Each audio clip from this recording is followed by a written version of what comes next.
Friends, ఈసారి IPL ఎంత ఇంట్రెస్టింగ్గా మారిందో మనకు తెలుసు. 18 సంవత్సరాలుగా కప్ కోసం ఎదురుచూస్తున్న ఆర్సీబీ ఆరోసారి ఎలాగైనా కప్ కొట్టాలని చూసిన ముంబై, పాయింట్స్ టేబుల్లో ఎప్పుడూ లాస్ట్లో ఉండే పంజాబ్, శ్రేయస్ అయ్యర్ న్యూ కెప్టెన్స్లో ప్లే ఆఫ్స్కి చేరింది. క్వాలిఫై 2 మ్యాచ్లో ముంబైని ఓడించి ఫైనల్కు చేరింది పంజాబ్.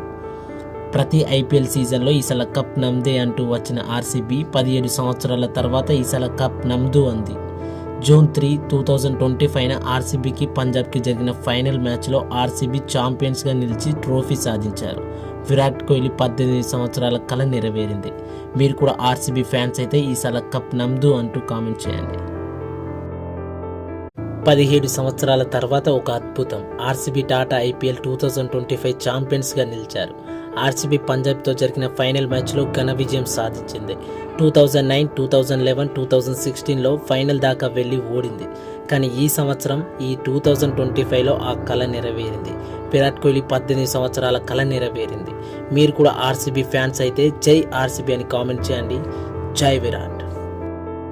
17 సంవత్సరాల తర్వాత ఒక అద్భుతం. ఆర్సీబీ టాటా ఐపీఎల్ 2025 ఛాంపియన్స్గా నిలిచారు.